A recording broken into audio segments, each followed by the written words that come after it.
رحم اللہ من قرأ الفاتحہ۔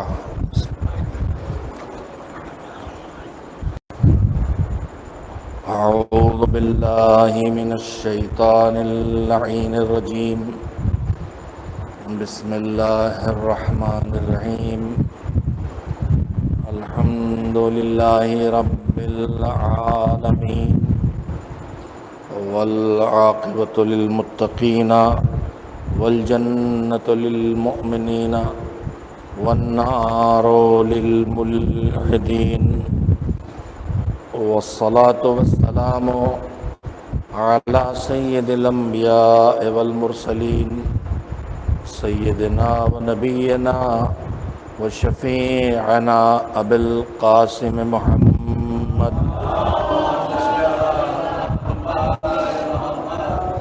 وآلہ الطیبین الطاہرین المعصومین المظلومین، واللعنۃ الدائمۃ الباقیۃ علی اعدائہم اجمعین من الآن الی یوم الدین۔ اما بعد، فقد قال رسول اللہ صلی اللہ علیہ وآلہ وسلم: ان لقتل الحسین حرارۃ فی قلوب المؤمنین لا تبرد ابدا۔ صلوات بھیجیں محمد وآل محمد۔ مجالس ایصال ثواب رکھی گئی ہیں، جیسا کہ بتایا گیا تھا ان خطبہ اور ذاکرین کی ترویح روح کے لیے کہ جن خطبہ اور ذاکرین نے اس منبر سے پیغام محمد و آل محمد علیہ السلام پہنچایا ہے اور اب دنیا سے رخصت ہو گئے ہیں۔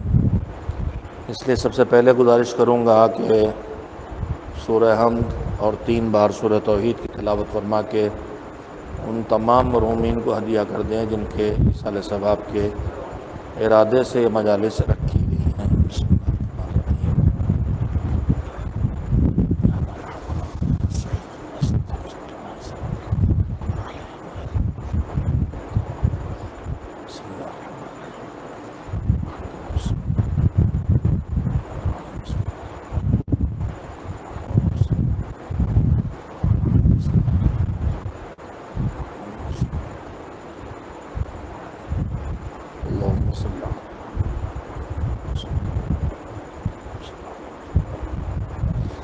اور صلوات بھیجیے محمد و آل محمد علیہ وسلم۔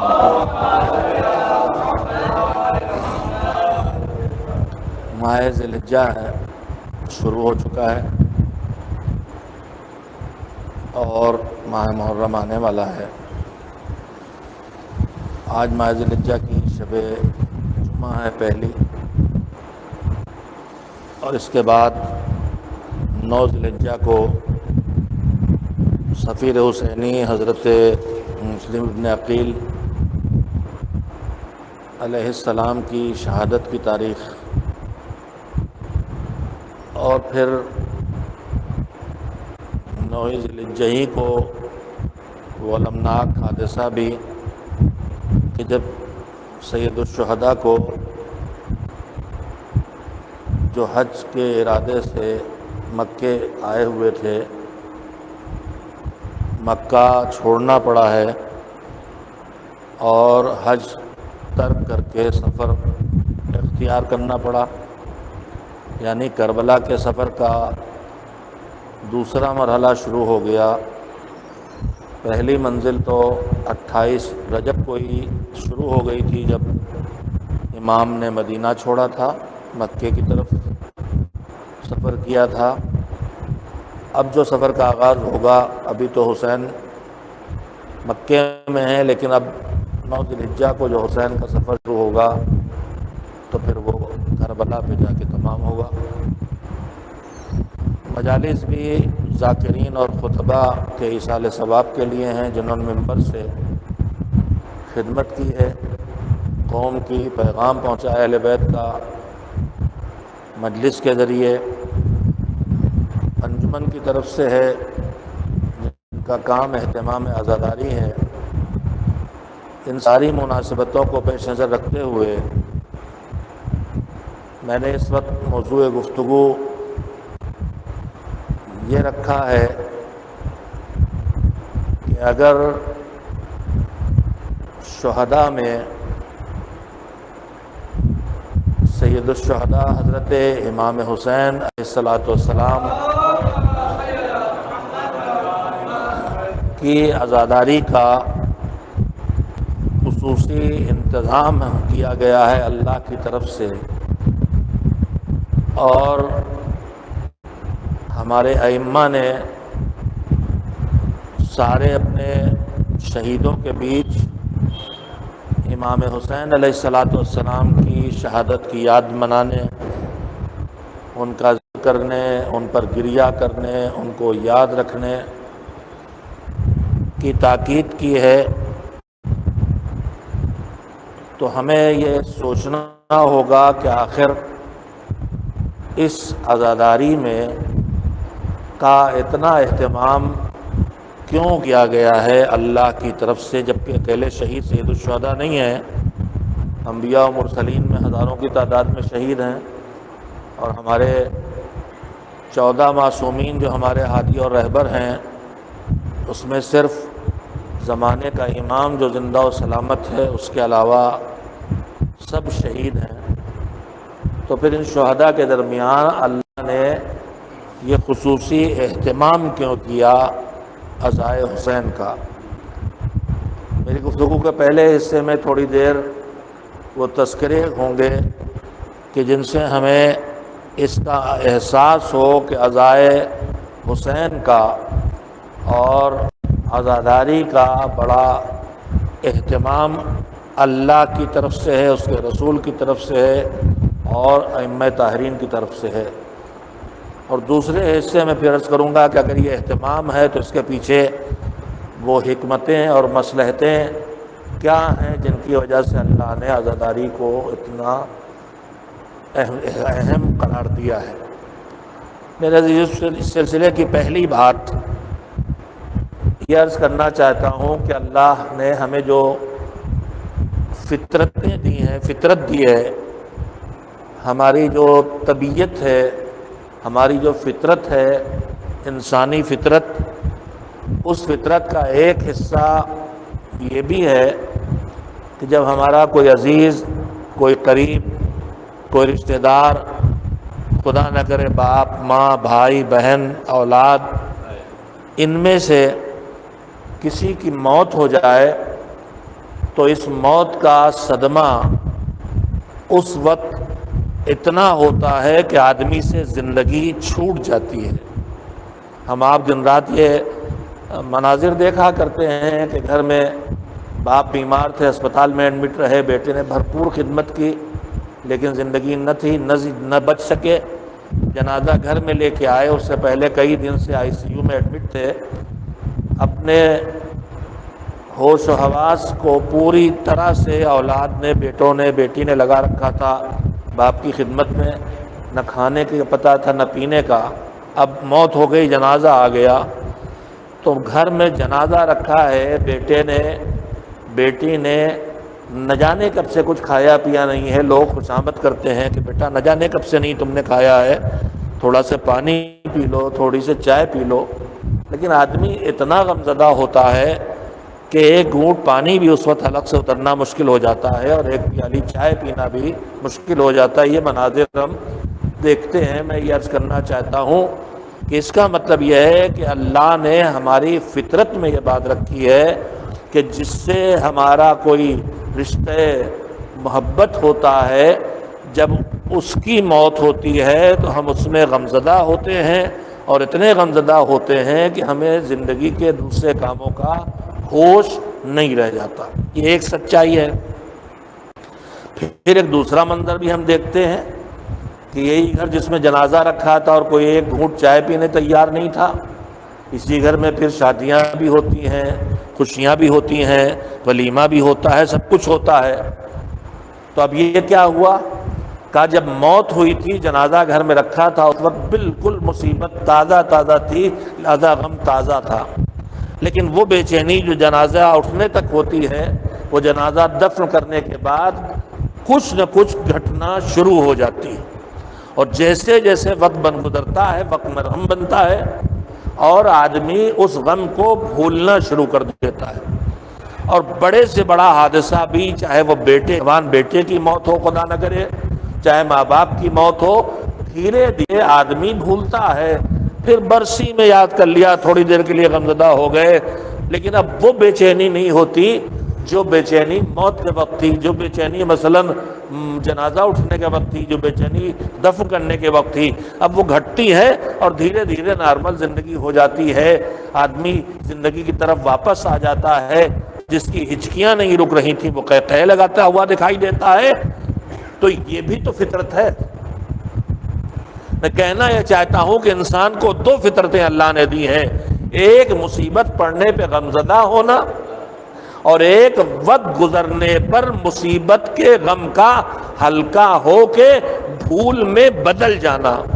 آدمی اپنی مصیبتوں کو بھول جاتا ہے، جوان بیٹے کی موت پر جو بات بات پہ روتا تھا، اب کبھی رو پڑا تو رو پڑا ورنہ نہیں، اور پھر یہ تو ایک نسل ہے، اب ایک نسل کے بعد دوسری دادا کی موت پہ پوتے تھوڑے رنجیدہ ہوئے، پھر پوتے آئے تو اب دادا کا انہیں پتہ ہی نہیں ہے، نہ رونا نہ پیٹنا، نہ غمزدہ ہونا، نہ مصیبت ہونا۔ تو دو فطرت کے قانون ہیں، دو سچائیاں ہیں جو میں نے آپ کی خدمت میں عرض کی ہیں، ایک ہے مصیبت پہ غمزدہ ہونا، اور دوسرا ہے اس غمزدگی کا، اس مصیبت کا بھول سے بدل جانا اور غم کا یا مٹ جانا یا ہلکا ہو جانا۔ مگر پروردگار عالم نے حسین کے غم کے لیے اس فطرت کو بدل دیا ہے۔ 14 صدیاں بیت گئیں، نسلوں کے بعد نسلیں بیت گئیں، مگر آج بھی حسین کا غم ویسے ہی تازہ ہے جیسے ابھی شہادت حسینی واقع ہوئی ہو۔ تو خود یہ اس بات کی دلیل ہے کہ یہ اہتمام الہی اہتمام ہے، یہ اہتمام الہی انتظام، الہی انتظام ہے کہ غم حسین باقی رہے، غم حسین زندہ رہے، غم حسین بھول میں نہ آنے پائے۔ ادھر لبوں پہ حسین آیا، ادھر آنکھوں سے آنسو برسنا شروع ہو جاتے ہیں، ادھر حسین کی قربانی کی کوئی یادگار سامنے آ گئی، کہیں علم پہ نگاہ پڑ گئی، کہیں ذوالجناح پہ نگاہ پڑ گئی، کہیں تابوت پہ نگاہ پڑ گئی، تو وہی بے چینی پیدا ہوتی جیسے جنازہ سامنے ہو۔ تو یہ ایک اہتمام الہی، میں عرض میں یہی کرنا چاہتا ہوں کہ عزاداری کے لیے خصوصی اہتمام پروردگار عالم نے کیا ہے، تو پھر اس کے پیچھے کی جو مصلحتیں ہیں، جو اس کے مقاصد ہیں، جو اس عزاداری کی بقا کے اغراض ہیں، وہ بھی ہمیں سمجھنا چاہیے۔ حسین کی عزاداری کے اہتمام کا دوسرا پہلو سماعت فرمائیں، ایک صلوات بھیجیں محمد و آل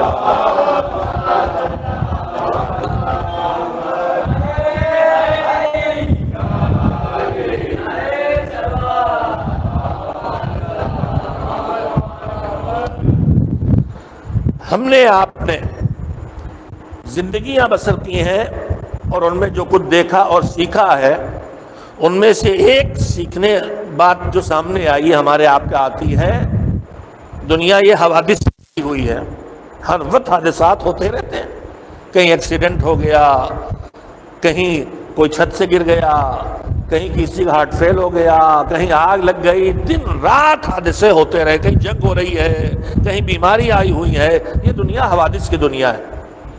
مگر ان حادثات کی دنیا میں ایک قانون یہ ہے، فطری قانون دوسرا، کہ ہر حادثے کا تذکرہ حادثہ ہونے کے بعد ہوتا ہے کہ نہیں ہے؟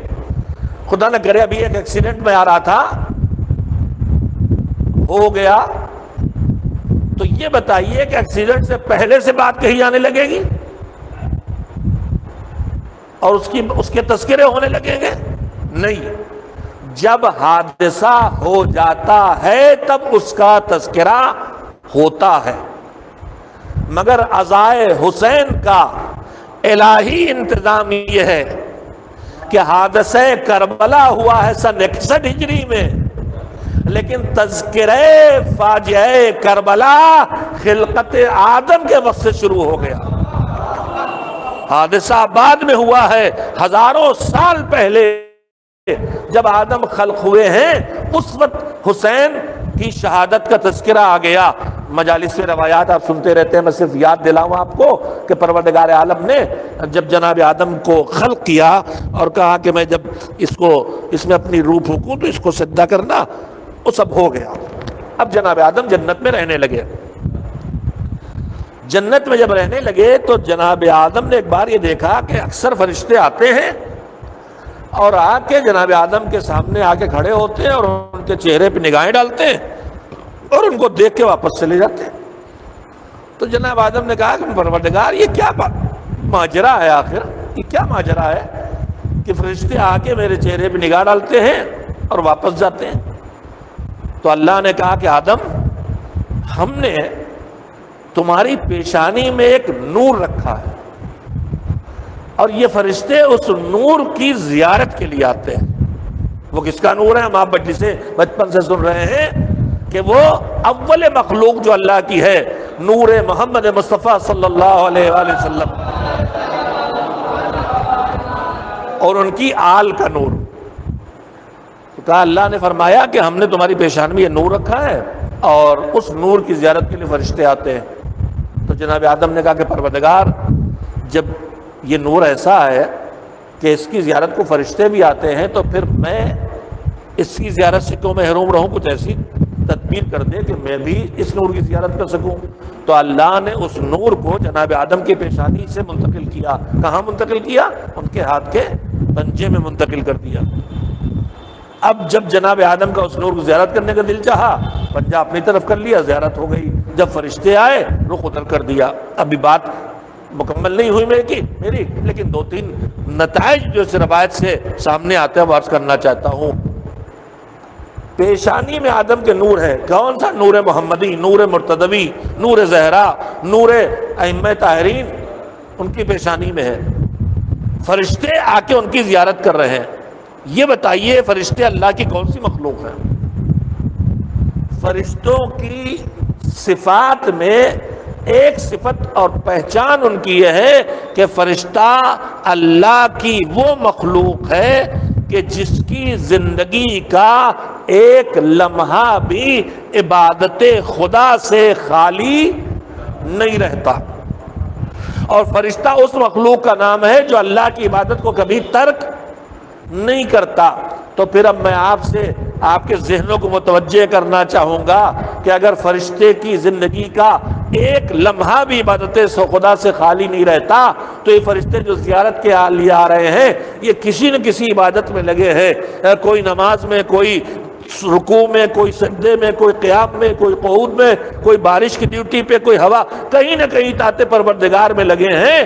اب یہ اس اطاعت کو چھوڑ کے نور کی زیارت کرنے آ رہے ہیں.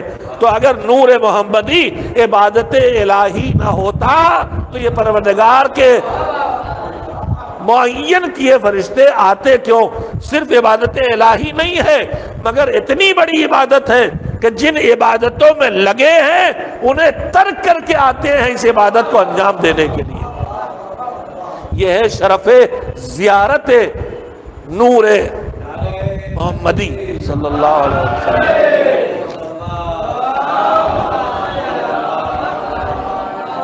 اب جناب آدم کو جب یہ پتہ چلا اللہ سے تو جناب آدم نے کہا کہ پروردگار میں کیوں محروم رہوں اس نور کی زیارت سے؟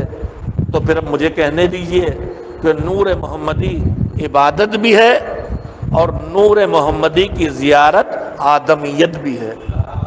آدم کہہ رہے ہیں کہ مجھے زیارت کی توفیق ملے، شوق آدمیت ہے. اس نور کی زیارت کا شوق آدمیت ہے. تیسرا نتیجہ جو اس روایت کے ٹکڑے سے نکلتا ہے، جناب آدم نے کہا میں اس سے محروم کیوں رہوں؟ تو اب کس نے انتظام کیا؟ جو پیشانی میں نور تھا اسے آدم نہیں زیارت کر سکتے تھے. اللہ نے اس نور کو ہاتھوں میں منتقل کیا. تو جو نور زیارت کے لائق نہ تھا اسے زیارت کے لائق کس نے بنایا؟ لائق زیارت پروردگار عالم نے بنایا، پتہ چلا کہ اس نور کی زیارت کا اہتمام کرنا سنت الہی ہے۔ اب اندازہ لگائیے کہ جس نور کی زیارت کا اہتمام سنت الہی، جس نور کا زیارت کا شوق آدمیت، اور جس نور کی زیارت عبادت فرشتگان، وہ نور کن عظمتوں کا مالک ہوگا۔ ایک صلوات بھیجیں محمد و آل محمد علیہ وسلم۔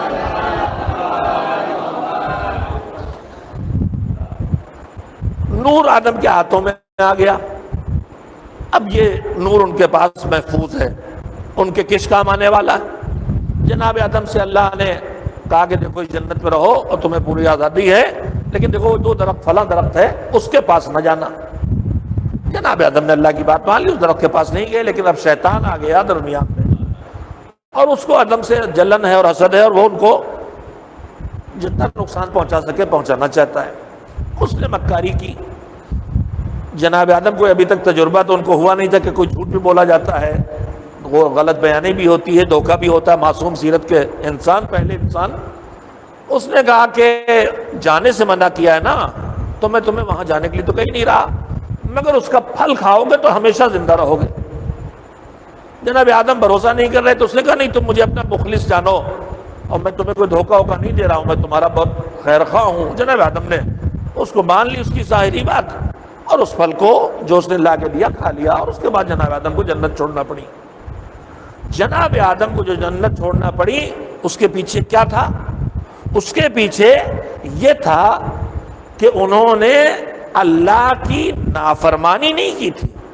اللہ نے یہ کہا تھا اس درخت کے پاس نہ جانا، یہ نہیں کہا تھا کہ اس کا پھل نہ کھانا۔ اگر یہ کہا ہوتا کہ اس کا دانہ یا اس کا پھل نہ کھانا تو یہ ہوتا گناہ، یہ ہوتی نافرمانی۔ جناب آدم نے اللہ کی بات کی مخالفت نہیں کی، جو خیرخواہ بن کے آیا اس سے دھوکہ کھایا، اور اس نے جو خیرخواہی بتائی اس کے اوپر عمل کر لیا کہ مجھے خیرخواہ کہہ رہا پھل کھا لو، تو پھل کھا لیا۔ سمجھداری یہ کہتی ہے کہ جس درخت کے پاس جانے سے روکا تھا اس کا پھل بھی نہ کھایا ہوتا تو اچھا تھا۔ تو یہ جو کہا جاتا ہے کہ یہ نہ کیا ہوتا تو اچھا تھا، اسی کو کہتے ہیں ترک اولا۔ نہ کرو حکم ہے، نہ کرتے تو اچھا تھا، یہ ہے ترک اولا۔ جو اچھا تھا اسے چھوڑ دیا، تو ترک اولا کیا، گناہ نہیں کیا، اللہ کے حکم کی مخالفت نہیں کی، معصیت نہیں کی، نافرمانی نہیں کی، صرف ترک اولا کیا کہ جو نہ کرتے تو اچھا تھا وہ کر دیا۔ تو اللہ نے کہا آپ جنت سے باہر نکلو۔ تو جنت کس پر؟ کون سی جنت؟ جس میں آدم تھے۔ یہ آخرت والی جنت نہیں، وہ والی جنت ہے جو ان کے لیے بنائی گئی، جس میں آدم تھے۔ کہا اس سے باہر نکلو۔ باہر نکلنا پڑا، کیوں؟ کہا یہ جنت اتنی پاک و پاکیزہ ہے کہ یہ ترک اولا کے بوجھ کو بھی برداشت نہیں کرتی۔ ایک جملہ کہنا چاہتا ہوں، متوجہ ہیں؟ تو جنت جو آخرت والی جنت نہیں، اس سے پہلے دنیا والی جنتوں میں ہے، اس کا مزاج طہارت بھی اتنا ہے کہ وہ ترک اولا کے بوجھ کو بھی برداشت نہیں کرتی۔ تو جو جنت آدم کے ترک اولا کے بوجھ کو برداشت نہ کرے، اگر کوئی اپنے بچپن میں اس جنت کے جوانوں کا سردار بنایا جائے تو کن عصمت کی کن منزلوں پہ فائز ہوگا۔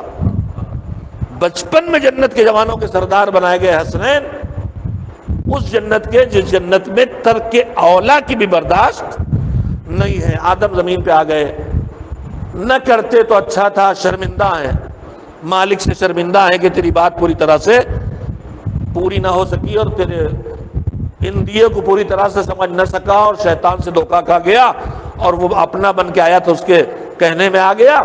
اب کیا ہو؟ تو جناب جبریل نے آ کے سکھایا کہ توبہ کرو، اور توبہ کے لیے میں نے اتنا روایت سنانے میں وقت لے لیا آپ کا، اس حصے کے لیے الہی اہتمام عزائے حسین کا۔ توبہ کے لیے جناب جبریل نے انہیں کچھ نام تعلیم کیے، اور نام بچپن سے ہم مجلس سے سنتے آئے ہیں تذکروں کو، لیکن نتائج کے لیے میں روایتیں سنا رہا ہوں۔ ان ناموں کو لے کے ان کے واسطے سے دعا کرو تو تمہاری دعا قبول ہو جائے گی۔ وہ پنجتن پاک کے نام تھے۔ جناب آدم ایک ایک نام لے کے دعا کرتے تھے، پروردگار تجھے حضرت محمد مصطفیٰ صلی اللہ علیہ وسلم کا واسطہ میری اس لفظ کو معاف کر دے، میری اس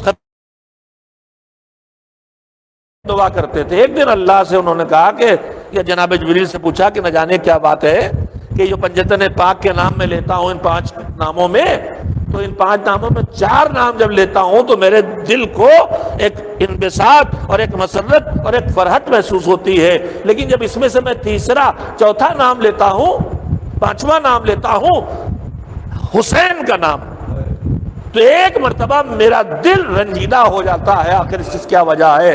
تو ادھر سے جواب دیا گیا کہ آدم یہ تمہاری نسل میں آنے والے آخری پیغمبر کا چھوٹا نواسا ہے جو کربلا میں بھوکا پیاسا شہید کیا جائے گا، اس لیے جب اس کا نام لیتے ہو تو تمہارا دل رنجیدہ ہو جاتا ہے۔ حادثہ بعد میں گزرا ہے، انسان ابھی پیدا نہیں ہوئے ہیں، لیکن انسانوں کی خلقت سے پہلے عزائے حسین کا اہتمام کیا جا چکا ہے۔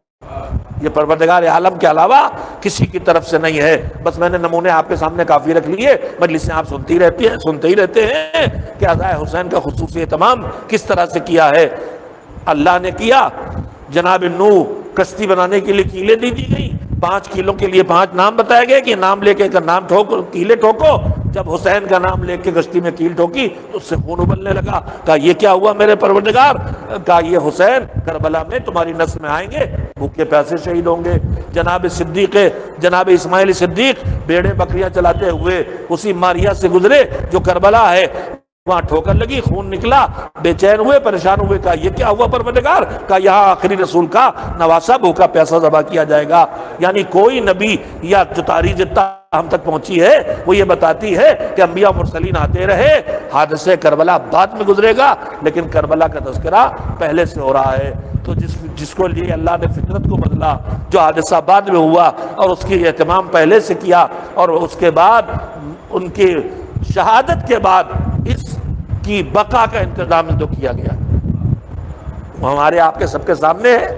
ہمارے ائمہ نے اپنی سیرت کے ذریعے فرش ازا بچھانے اور مجالس کے اہتمام کی جو تاکید کی ہے وہ ہم سب کے سامنے 4تھے امام کی سیرت سے لے کے 8ویں امام کی سیرت تک کہ محرم آتا تھا۔ مختلف ائمہ کی سیرت میں ان کے بیٹوں نے بیان کیا ہے، 7ویں امام کے لیے، 6ٹھے امام کے لیے۔ صحابی کبھی ملنے آیا کہیں وہ محزون ہے، چہرے پہ بے چینی ہے، آنکھوں میں آنسو بھرے ہیں۔ کہ کیا بات ہے مولا؟ کیا تمہیں پتہ نہیں کہ آج محرم شروع ہو چکا، جس کی 10 تاریخ کو ہمارا جج بھوکا پیاسا مارا گیا تھا؟ 7ویں امام کے لیے 8ویں امام فرماتے ہیں کہ محرم کا چاند نکلنے کے بعد 10 محرم تک ہمارے بابا کو کبھی کوئی مسکراتے ہوئے نہیں دیکھتا تھا۔ ان ائمہ کی سب کی سیرت میں چیزیں دیکھنے کو ملتی ہیں۔ تو یہ عزاداری کا اہتمام جو کیا گیا ہے اللہ کی طرف سے، اس اہتمام کے پیچھے وجہ کیا ہے؟ میں نے جو حدیث پڑھی اس حدیث میں اسی اصول کا تذکرہ ہے کہ سرور کائنات حضرت محمد مصطفیٰ صلی اللہ علیہ وآلہ وسلم نے فرمایا ان لقتل الحسین حرارۃ فی قلوب المؤمنین لا تبرد ابدا۔ حسین کی شہادت کے بعد مومنین کے دلوں میں وہ حرارت اور گرمی پیدا ہوگی جو کبھی ٹھنڈی نہیں ہوگی۔ یہ الہی اہتمام کے علاوہ کچھ نہیں۔ کتنا انتظام و اہتمام ہے۔ ایک روایت جو بچپن سے ہم آپ سنتے آئے ہیں اور جس کو صحیح طور پر پیش نہ کیا جانے کی وجہ سے بعض فکری غلطیاں ہمارے ذہنوں میں پیدا ہو گئی ہیں، اس کی بھی مجھے وضاحت کرنا ہے، اس لیے وہ روایت سنانا چاہتا ہوں۔ ہم بچپن سے سنتے آئے ہیں ایک روایت اس شکل میں کہ جب سید الشہداء کی ولادت ہوئی اور بیٹی لے کے بابا کے پاس آئی تو رسول اللہ نے امام حسین کی شہادت کی خبر دی، اور جب شہادت کی خبر دی تو جناب زہرا نے فوراً سوال کیا کہ میرے بابا جب حسین شہید ہوں گے تو آپ زندہ ہوں گے کہ نہیں، علی ہوں گے کہ نہیں، ہم ہوں گے کہ نہیں، حسن ہوں گے کہ نہیں؟ اور رسول اللہ کہتے رہے نہیں نہیں، نہ تم زندہ ہوگی، نہ میں زندہ ہوں گا، نہ علی ہوں گے، نہ حسن ہوں گے، کوئی نہیں ہوگا۔ تو جناب زہرا نے پوچھا کہ پھر حسین پہ روئے گا کون؟ تو اس کا جواب جو ہم بچپن سے سنتے ہیں کیا ہے کہ رسول اللہ نے کہا کہ اللہ ایک قوم پیدا کرے گا جس کے مرد ہمارے مردوں پہ، جس کی عورتیں ہماری عورتوں پہ، جس کے بزرگ ہمارے بزرگوں پہ، اس طرح مجالس میں پڑھا جاتا ہے۔ اللہ ایک قوم پیدا کرے گا جو گریا کریں گے۔ لیکن میرے عزیزو، میں آپ کو اس روایت کے عربی کے کلمات سنانا چاہتا ہوں، اس لیے سنانا چاہتا ہوں کہ اس روایت کو صحیح طور پر نہ سنے اور سمجھے جانے کی وجہ سے آج ہمارے درمیان کچھ نظریے ایسا پیدا ہو گئے ہیں جو عزاداری کے مقصد سے ٹکرا رہے ہیں۔ مقصد عزاداری کیا ہے، میں پہلے وہ عرض کر دوں، مجھ سے آپ سمجھیں۔ میرے عزیزو، یزید کی حکومت کے 3 سال ہیں۔ پہلے سال میں شہادت حسینی ہے، دوسرے سال میں مدینے کی تاراجی ہے، تیسرے سال میں مکے کی تاراجی ہے۔ مدینہ کیا ہے؟ مرکز نبوت۔ مکہ کیا ہے؟ علامت توحید ہے۔ توحید کی پہچان مکہ، نبوت کی پہچان مدینہ، امامت کی پہچان نجف و کربلا، سامرہ و مشہد و کاظمین، یہ ہے پہچان۔ یزید نے پہلے سال حسین کو قتل کیا، اس کے بعد اگلے سال مدینے کو تاراج کیا، پھر اگلے سال مکے کو تاراج کیا۔ یہ مدینے اور مکے کی تاراجی کیا بتا رہی ہے؟ کہ یزید صرف دشمن حسین نہیں ہے، یزید نبوت کے بھی خلاف ہے، یزید توحید کے بھی خلاف ہے، اسی لیے تو مکے کو تاراج کر رہا ہے، اسی لیے تو مدینے کو تاراج کر رہا ہے۔ تو یزید کی حکومت کے 3 برس اس کی اصل نیت کو سامنے لاتے ہیں کہ یزید اصل میں دشمن امامت و حسین نہیں ہے، اصل میں دشمن نبوت و توحید ہے، مگر اسے پتا ہے کہ جب تک امامت باقی ہے، جب تک حسین باقی ہے، اس وقت تک نہ نبوت کا کوئی نقصان ہو سکتا ہے، نہ توحید کو مٹایا جا سکتا ہے۔ اللہ نے عزاداری کا اہتمام اس لیے کیا کہ دشمن جب حسین کی شہادت کے بعد توحید و رسالت کو مٹانے پر اٹھے گا تو یہ عزاداری ہے جو حسین کی یاد میں اس توحید اور اس نبوت کی حفاظت کرے گی۔ دشمن اصل میں دشمن توحید ہے، دشمن اصل میں دشمن نبوت ہے، لیکن وہ عزاداری کو مٹانا چاہتا، اسے پتا ہے کہ جیسے حسین کی زندگی میں نبوت و رسالت کو نقصان پہنچانا ممکن نہیں تھا، ویسی عزاداری حسین کی ہوتے ہوئے نبوت و رسالت کو نقصان نہیں پہنچایا جا سکتا۔ لہذا دشمن عزاداری پہ لگا مخالفت میں، اور اس نے 2 کوششیں کی، کبھی جلوسوں کو روکنا، عزاداروں کو مار ڈالنا، امام باڑوں کو اجاڑ دینا، بم پھوڑ دینا، یہ سب ہوتا رہتا ہے، لیکن اسے پتا ہے کہ جب بھی انہیں روکنے کی کوشش کی جاتی ان کا جذبہ بڑھ جاتا ہے، جب بھی ان کی جانیں لی جاتی ان میں شہادت کا عزم اور بڑھ جاتا ہے، ان کی تعداد بڑھ جاتی ہے، ان کی عزاداری بڑھ جاتی ہے، ان کا جوش بڑھ جاتا ہے۔ لہذا اس نے ایک دوسری چال ہے جو زمانے سے چل رہا تھا لیکن اسے بہت تیز کر دیا ہے، وہ یہ ہے، دیکھیے دنیا کے جتنے کام اچھے کام ہم آپ کرتے ہیں، ایک ان کا ڈھانچہ ہوتا ہے اور ایک ان کی روح ہوتی ہے۔ ہم نماز پڑھیں 2 رکعت 4 رکعت تو اس کا ایک ڈھانچہ ہے، لیکن اس ڈھانچے کے اندر ایک روح بھی ہے۔ ہو سکتا ہے کہ ہم ایسی نماز پڑھیں جو خالی ڈھانچہ تو وجود میں آ جائے، روح غائب ہو۔ روح نماز کا مطلب یہ ہے کہ اللہ سے قربت پیدا کرے، روح نماز کا مطلب یہ ہے کہ برائیوں سے بچائے، روح نماز ہونے کا مطلب یہ ہے کہ گناہوں سے دوری کی طاقت و صلاحیت پیدا کرے۔ تو ہم آپ اگر نماز پڑھیں دکھاوے کے لیے تو یہ نماز کا ڈھانچہ ہوگا، روح نماز نہیں ہوگی۔ اگر ہم خیرات کریں دکھاوے کے لیے تو یہ خیرات کا فریم ہوگا، لیکن اس کے اندر روح خیرات نہیں ہوگی۔ دشمن اس کوشش میں رہتا ہے کہ کبھی ہمیں دکھاوے کا شکار کر کے، کبھی مقابلے بازی کے ماحول میں لا کے، کبھی شور اور ہنگامے کی کیفیت کر کے ہم سے عزاداری کی روح چھین لے، خالی ڈھانچے کو رہنا دے۔ عزاداری کی روح کیا ہے؟ عزاداری کی روح پیغام کربلا ہے۔ پیغام کربلا کیا ہے؟ برستے تیروں میں نماز بچھانا، نماز کا مصلی بچھانا پیغام کربلا ہے۔ اولاد کو قربانی کے لیے پیش کرنا پیغام کربلا ہے۔ وفاداری کے ساتھ برتاؤ کرنا پیغام کربلا ہے، امانت داری پیغام کربلا ہے۔ وہ چاہتا ہے کہ ڈھانچہ رہ جائے، روح چھین لی جائے۔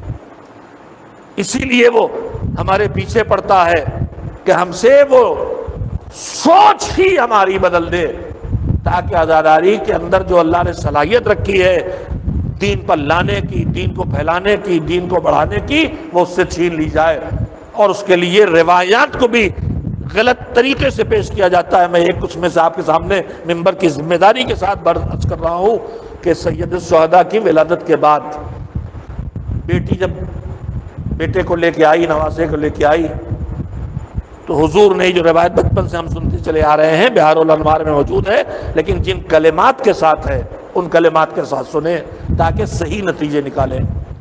روایت کہتی ہے، میں مجلسوں مستقل یہ بات پڑھ رہا ہوں، نہ پڑھتا اگر مجھے جوانوں میں وہ لوگ نہ ملتے کہ جو یہ سوچ جن کی بنا دی گئی ہے کہ ہم تو بس عزاداری کے لیے پیدا ہوئے، گریے کے لیے، ماتم کے لیے، مجلس کے لیے، جلوس کے لیے، مرثیہ نوحے کے لیے، ہم عبادت کے لیے نہیں ہیں، ہمیں نماز پڑھنے کی کوئی ضرورت نہیں، روزے کی، ہم تو بس عزاداری کے لیے پیدا ہوئے، یہ ایک نظریہ ہمارے جوانوں کے درمیان پیدا کر دیا گیا ہے۔ نہ نظریہ یہ پیدا کیا گیا ہوتا، دیکھیں جملہ ہمارے درمیان بہت راج ہے، دعائے زہرا۔ دعائے زہرا کیا مطلب کیا ہے؟ ہم جو آپ قوم ہے یہ شیعہ زاداروں کی، اسے کہتے ہیں دعائے زہرا۔ یہ لفظ کہاں سے آیا؟ اس کے ذرا تحقیق میں جائیں، تہ میں جائیں، روایات ارشادات معصومین سے اگر نتائج نکالے جائیں تو پھر اس میں لفظوں پہ توجہ دینے کی ضرورت ہے۔ تو سنیے وہ روایت کیا ہے۔ جب حضرت زہرا امام حسین کو لے کے آئیں تو رسول اللہ نے فرمایا کہ زہرا جس کے بچے کی پیدائش تھی تم اتنا خوش ہو، یہ کربلا میں شہید ہوگا، اور جب شہید ہوگا تو اس وقت نہ میں زندہ ہوں گا، نہ تم ہوگی، نہ علی ہوں گے، نہ حسن ہوں گے۔ جناب زہرا نے پوچھا نہیں کہ کون ہوگا کون نہیں ہوگا، رسول اللہ نے خود سے بتایا کہ جب یہ شہید ہوگا تو ہم میں سے کوئی نہیں ہوگا۔ جب یہ بتایا جناب زہرا کو رسول اللہ نے کہ جب یہ شہید ہوگا تو ہم میں سے کوئی نہیں ہوگا، تب جناب زہرا نے سوال کیا کہ میرے بابا پھر اس پر روئے گا کون، اس پر روئے گا کون؟ اب اس کے بعد جو پیغمبر کا ارشاد ہے وہ جملے سنیں تاکہ غلط فہمیاں دور ہوں۔ حضور نے عربی کے کلمات میں پڑھ رہا ہوں، حضور نے فرمایا کہ یا فاطمہ، اے فاطمہ، اِنَّ نِسَاءَ امتی یبکین علی نساء اہل بیتی ورجالہم یبکون علی رجال اہل بیتنا۔ جب جناب زہرا نے پوچھا کہ ہم میں کوئی نہیں ہوگا تو روئے گا کون، تو پیغمبر نے فرمایا اِنَّ نساء، نساء کا لفظ آپ بھی بالکل بے خبر نہیں ہیں، سورہ نساء قرآن میں موجود ہے، عورتوں کا سورہ۔ نساء عورتیں پلورل ہے، امرأہ عورت کو کہتے ہیں ایک کو، اور کئی عورتیں ہوں تو نساء۔ اِنَّ نساء امتی، امت ہم آپ سب جانتے ہیں، امت کون؟ جو رسول کے دین کو مانے، جو رسول اللہ کے لائے ہوئے مذہب کو اختیار کرے، جو توحید سے لے کے قیامت تک کے عقیدے کو اپنائے اور نماز پڑھے، روزہ رکھے، حج کا قائل ہو، قرآن کو اللہ کتاب مانے، وہی امتی۔ امتی وہی ہے جو مسلمان، جو مانتا ہے دین کو، جن دین کو قبول کرتا ہے، جو نماز روزے کا انکار نہیں کرتا، جو توحید اور عدالت و نبوت و رسالت و امامتی کا قائل نہیں ہے، نماز روزے کا بھی قائل ہے، وہ امتی۔ تو ایک مسلمان ہے امتی کا، اِنَّ نساء امتی، میری امت کی عورتیں یبکین علی نساء اہل بیتی، روئیں گی، یبکین بکا سے ہے، روئیں گی میرے اہل بیت کی عورتوں پر، ورجالہم، اور ان کے مرد، یبکون علی رجال اہل بیتنا، ہمارے اہل بیت کے مردوں پر روئیں گے۔ میں نے روایت کے عربی کلمات آپ کو سنائے تاکہ آپ لفظوں سے صحیح مفہوم سمجھے۔ پیغمبر نے کیا کہا کہ میری امت کے مرد میرے اہل بیت کے مردوں پہ روئیں گے، اور میری امت کی عورتیں میرے اہل بیت کی امت کی عورتوں پہ روئیں گی۔ اب میں آپ سے پوچھنا چاہتا ہوں، اس میں کہیں کسی قوم کے پیدا کیے جانے کا ذکر ہے؟ الگ سے کسی قوم کے پیدا کیے جانے کا ذکر نہیں ہے۔ یہی امت جو توحید کا اقرار کر رہی، جو رسالت کا اقرار کر رہی ہے، جو نماز و روزے کے اوپر عمل کر رہی ہے، اسی امت کے عزادار نکلیں گے، اسی امت سے عزادار نکلیں گے۔ تو پھر اب یہ دلیل کہیں نہیں کہ ہم پیدا ہی کیے گئے عزاداری کے لیے، جی نہیں، آپ قرآنی اصول کے تحت اسی لیے پیدا ہوئے تھے جو سب کے پیدا ہونے کی بنیاد ہے کہ وما خلقت الجن والانس الا لیعبدون، عبادت الہی کے لیے پیدا ہوئے ہیں، اور حسین پر گریا بھی عبادت الہی کا ایک حصہ ہے، اس لیے ہم اسے بھی انجام دے رہے ہیں۔ ایک صلوات بھیجیں محمد و آل محمد۔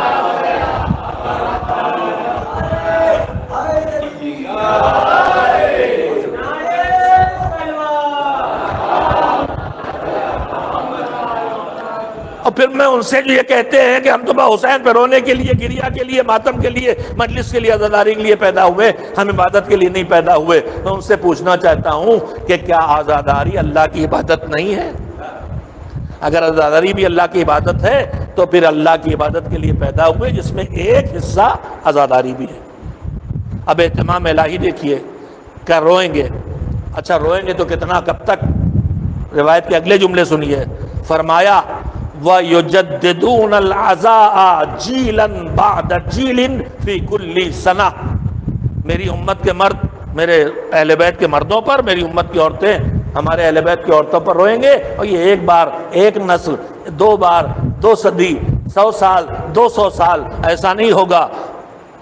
یجددون العزاء جیلاً بعد جیل، نسلاً بعد نسل، عزاداری کی تجدید کرتے رہیں گے، یعنی ہر سال محرم آئے گا تو عزا اس جوش و خروش کے ساتھ ہوگی کہ جیسے پہلی بار یہ غم پڑا ہو۔ عزاداری کی تجدید کرتے رہیں گے فی کل سنہ، اور یہ کام ہر سال ہوگا۔ میرے عزیزو، اگر سورہ کوثر میں اللہ نے پیشین گوئی کی کہ آپ کو کثرت اولاد ملے گی، تو جیسے آج 14 صدیوں کے بعد سادات کا وجود صداقت پیغمبری کی دلیل بنا، قرآن کے سچے ہونے کی دلیل بنا کہ نسل پیغمبر آج بھی زمین پہ موجود ہے، تو ویسے ہی پیغمبر کے یہ کہنا کہ نسلوں کے بعد نسلوں میں ہر سال عزاداری ہوتی رہے گی، آج زمین پر عزاداروں کا پھیلا ہونا صداقت پیغمبری کی دلیل بنا ہوا ہے کہ 14 صدیوں پہلے جو پیشین گوئی کر کے گئے تھے وہ سچی تھی۔ ایک صلوات بھیجے محمد و آل محمد۔ اتنا اہتمام، اتنا انتظام جو عزاداری کے لیے ہے، اس کے پیچھے وہی مقصد ہے جو حسین کا مقصد تھا۔ حسین کا مقصد کیا؟ جلدی سے سن لیں۔ حسین کا مقصد ہم آپ نہیں طے کر سکتے، حسین کا مقصد حسین نے بتایا ہے۔ جب مدینہ منورہ چھوڑا ہے اور جناب محمد حنفیہ کو تحریری وصیت لکھ کے دی ہے، اس وصیت میں سب سے پہلے اپنا مقصد حسین نے خود بتایا ہے۔ وہ مقصد کیا تھا؟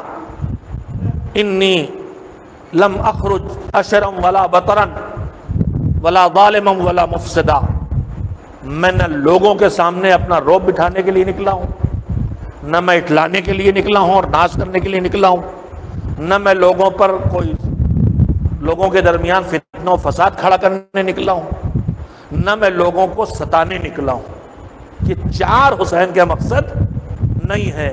کیوں نکلے ہیں یہ بتا دیتے۔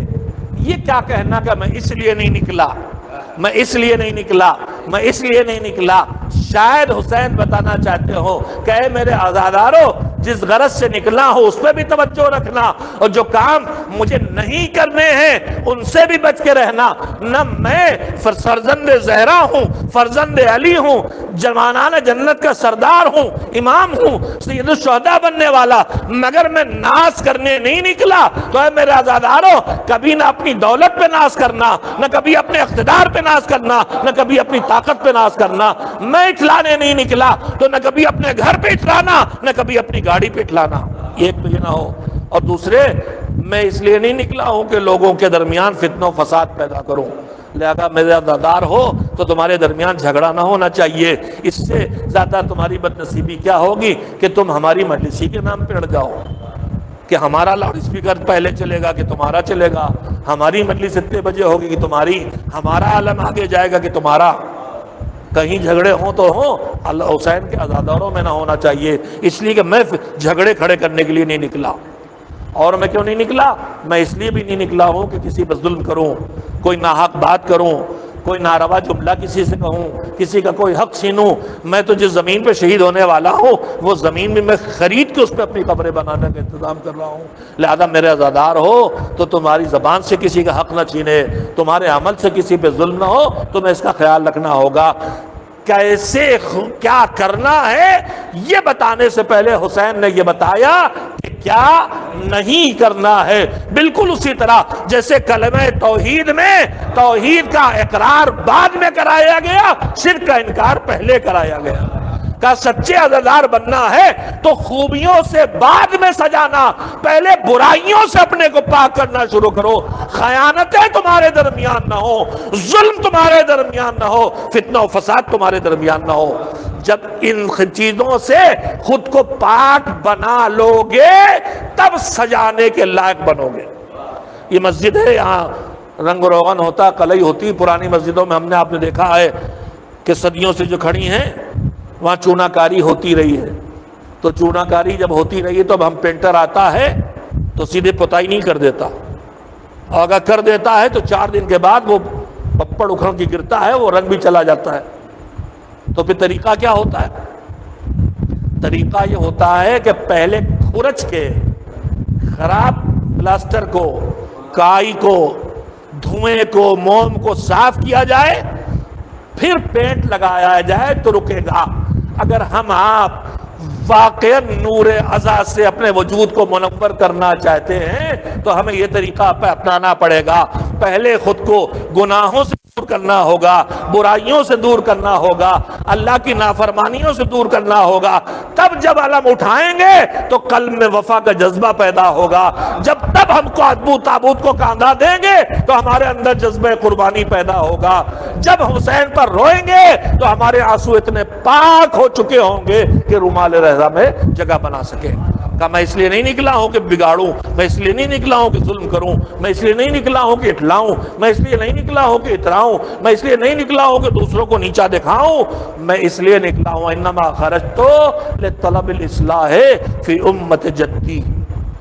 میرا نکلنے کا ایک مقصد ہے، میرے جد کی امت کے بگاڑ کو ٹھیک کر کے اصلاح کرنا۔ حسین کا مقصد لطلب الاصلاح ہے۔ میں اپنی طرف سے مقاصد حسین نہیں بتا رہا، زبان حسین کی خدمت میں نقل کر رہا ہوں، اور یہ وصیت ہر کربلا کا تذکرہ جہاں آیا یہ وصیت وہاں موجود ہے۔ میں اس لیے نکلا انما خرجت لطلب الاصلاح فی امت جدی، میں اپنے جد کی امت کے اندر اصلاح کے لیے نکلا ہوں۔ یعنی حسین کا مشن کیا ہے؟ بگاڑ کو ختم کرنا، سدھار لانا۔ اب عزاداری کر رہے ہو تو اس کے اثرات سامنے آنا چاہیے۔ اگر جہالت بگاڑ ہے تو تعلیم سدھار ہے۔ یہ عزاداری ایسے ہو کہ تمہارے اندر علم کی روشنی پھیلائے۔ اگر خیانت بگاڑ ہے اور ایمانداری اور امانت داری سدھار ہے تو تمہارے اندر امانت عزاداری سے بڑھنا چاہیے۔ اگر جھوٹ بگاڑ ہے اور سچ سدھار ہے تو تمہارے اندر عزاداری سے سچ آنا چاہیے۔ اگر نماز کا پڑھنا اصلاح نفس ہے اور نمازوں کا قضا کرنا گناہ اور بربادی ہے تو پھر نمازیں اگر قضا بھی ہو رہی ہیں تو ایام قضا آئیں تو نہ صرف یہ کہ نمازیں قضا ہونے سے بچ جائیں بلکہ قضا نمازیں پڑھی بھی جانے لگے۔ تب ہوئی عزاداری اپنے مقصد کے ساتھ، اور وہ ہے امت رسول کی اصلاح۔ اور اس کا طریقہ کیا ہے وہ بھی حسین بتا گئے، اريد ان آمر بالمعروف وانہی عن المنکر۔ میں یہ چاہتا ہوں کہ میں لوگوں کو جتنے نیک کام ہیں ان کا حکم دوں اور جتنے برے کام ہیں ان سے لوگوں کو روکوں۔ بس عزیزوں میں اس سے آپ کو نہیں لوں گا، ایام عزا نزدیک ہیں، مجلس، ماتم، حاضری، نظر، نیاز، تبرک، فرش ادا، علم، جلوس، تعزیہ، شب بیداری، یہ سب عزاداری کے اجزاء ہیں۔ لیکن یہ جو کچھ ہوتا رہے اس کے ہونے کے نتیجے میں ہمارے اندر وہ تبدیلیاں آنا چاہیے جو تبدیلی دیکھنے کے لیے حسین نکلے تھے اور جو بگاڑ ٹھیک کرنے کے لیے حسین نکلے تھے۔ اور وہ بگاڑ کیا تھا؟ دین سے دور ہوتی امت کو دین کے قریب لانا، دین سے الگ ہوتی امت کو دین کے قد نزدیک لانا، جس امت میں ظلم پھیل رہا ہے وہاں عدالت کی روشنی پہنچانا، جہاں فتنہ و فساد کھڑا کیا جا رہا ہے وہاں صلح و آشتی اور امن و امان کا ماحول بنانا۔ ایام ازاں آئیں تو دشمنیاں آپس کی بڑھنا نہیں چاہیے، جو دشمنیاں ہو گئیں انہیں مٹا دیا جانا چاہیے۔ ایام ازاں آئیں تو یہ فرش ازاں نئے جھگڑے نہ کھڑے کرنے دے، پرانے جھگڑوں کو مٹانے کا ذریعہ بن جائے۔ کیا حسین نے حل من ناصرین انصرونا کی جو آواز دی تو اس کا دروازہ بند کر دیا ہے؟ نہیں، بند نہیں کیا ہے۔ آج بھی کوئی گناہوں کا لشکر چھوڑ کے حر بن کے آنا چاہے تو حسین اس کے استقبال کے لیے تیار ہیں۔ حر حسین کے قافلے کو روکنے والے حر تھے، حسین کی سواری کے لجام پہ ہاتھ ڈالنے والے حر تھے، فرات کے کنارے خیموں کو لگنے سے روکنے والے حر تھے، حسین کے خیموں تک پانی پہنچنے میں رکاوٹ کھڑی کرنے والے حر تھے۔ مگر یہ اتنے خطاؤں کا ارتکاب کرنے والا جب ملتفت ہو گیا کہ مجھ سے خطا ہوئی ہے، بس کیسے ملتفت ہوا؟ 9 محرم کو جب حسین 3 دن کے پیاسے کم سے کم اور بھوکے کے بیٹھے ہیں خیمے کے دروازے پر ذوالفقار کا سہارا لے کے، کہ ایک مرتبہ آنکھ کھلی اور لبوں پہ فکر آیا انا للہ و انا الیہ راجعون۔ ہر لمحے بھائی پہ نگاہ رکھنے والی بہن بے چین ہوگی، بھیا ایسی کون سی بات ہوئی؟ کہ بیٹھے بیٹھے ذرا سے غنودگی طاری ہو گئی تھی تو میں نے اپنے نارا رسول کو دیکھا کہ وہ آئے اور کہہ رہے حسین بس اب انتظار کی گھڑیاں ختم ہوئی، اب آ جاؤ، میرے پاس آ جاؤ۔ لگتا ہے میری بہن کہ اب بہت جلد میری زندگی کا خاتمہ ہونے والا ہے۔ زینب نے بے چین ہو کے گریا شروع کیا تھا، بھیا یہ کیا کہہ رہے ہو؟ کہ ایک مرتبہ گھوڑوں کے ٹاپوں کی آواز آئی، بلایا ابو الفضل عباس کو، دیکھو کیا ہے۔ عباس تھوڑی دیر میں آئے، کہا لشکر یزید کے رسالے ہیں، وہ حملہ کیا، انہوں نے کہہ رہے ہیں یا ابھی بیعت کرو یا ابھی ہم تمہارا سر کاٹیں گے۔ حسین نے کہا ذوق حسین دیکھیے، شوق حسین دیکھیے، یہ گھرانہ کون سا ہے جو کبھی کسی کے آگے ہاتھ نہیں پھیلاتے، کبھی کسی سے کوئی سوال نہیں کرتے، کبھی کسی سے کچھ مانگتے نہیں ہیں۔ انہیں شہید ہونا ہے یہ ابھی لڑکے شہید ہو جاتے، مگر حسین کیا کہہ رہے ہیں؟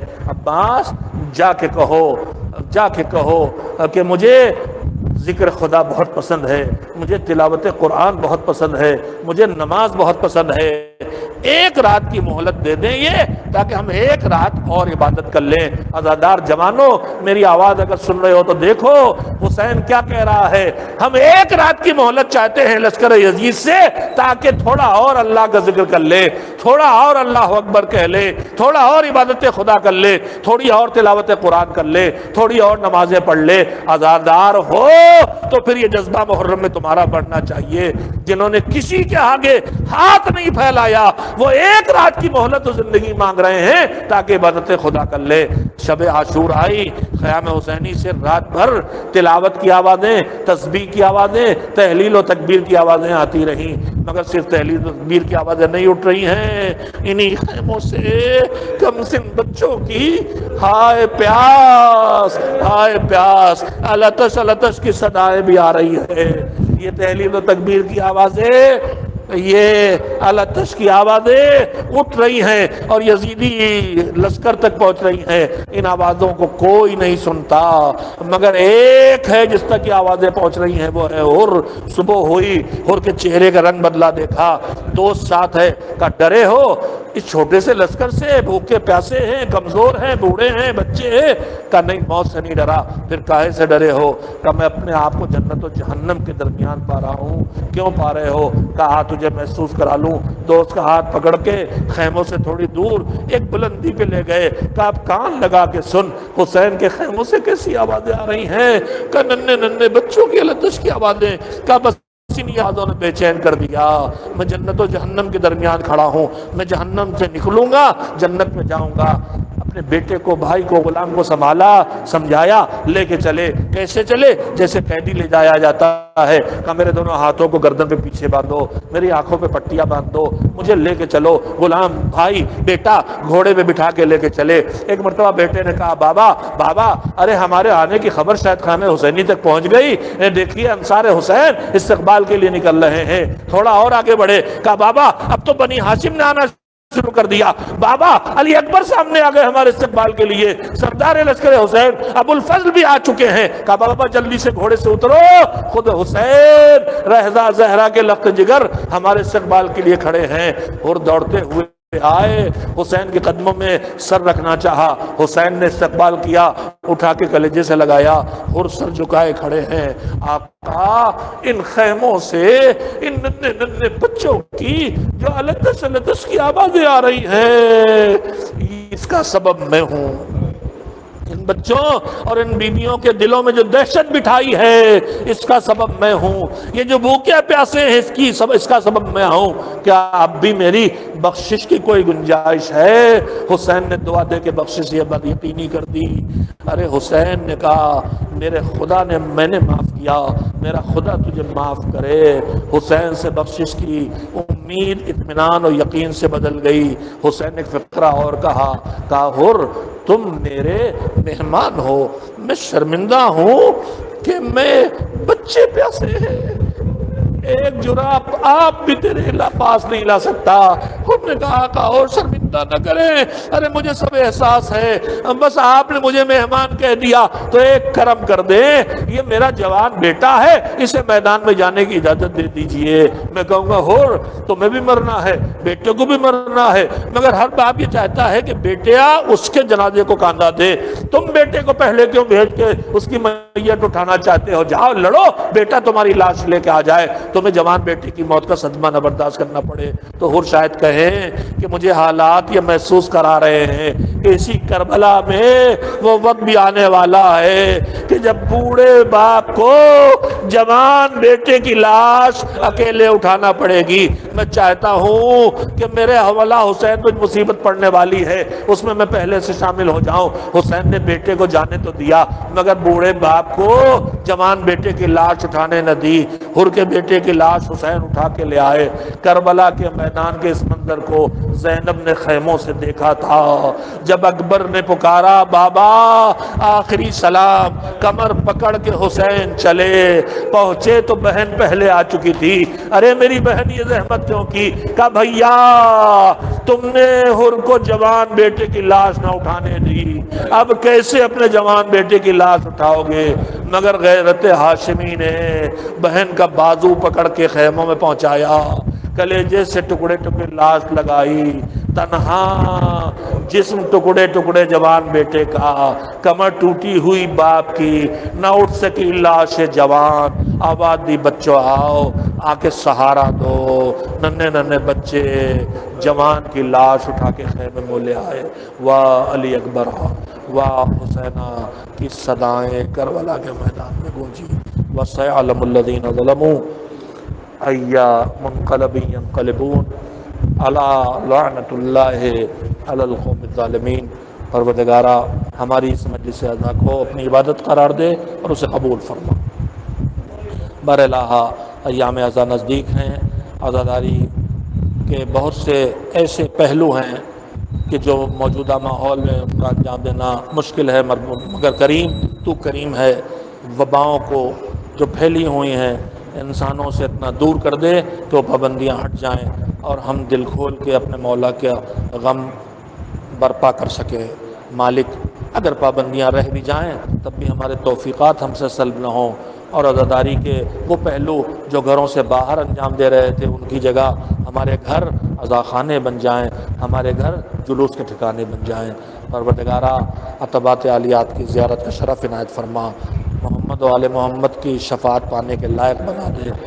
جو ہم میں بیمار ہیں بحق کے بیمار کربلا انہیں شفا دے دے. جو مقروض ہم کا قرض ادا کر دے. جو بے روزگار انہیں روزگار دے دے. جو بے اولاد ہیں انہیں اولاد دے دے. جو دنیا سے چلے گئے ان کی مغفرت فرما دے. جو زمین پر ظلم و ستم کا شکار ہیں, یمن اور سعودی عرب, بحرین اور اس جیسے نہ جانے کتنی جگہوں پر پروردگار ان سب کی حفاظت فرما. ہم سب کو عصر غیبت میں اپنے مولا کی یاد کے ساتھ ساتھ ان کی اطاعت کی توفیق عنایت فرما, اور بعد ظہور ان کی خدمت میں حاضری دینے کے لائق بنا دے. ایک بار پھر سورہ حمد اور 3 بار سورہ توحید کی تلاوت کر کے ان مرحومین خطباء و ذاکرین اور شعراء کی روح کو ہدیہ کر دیں جو اس مسجد سے خدمت عزائے حسین انجام دیتے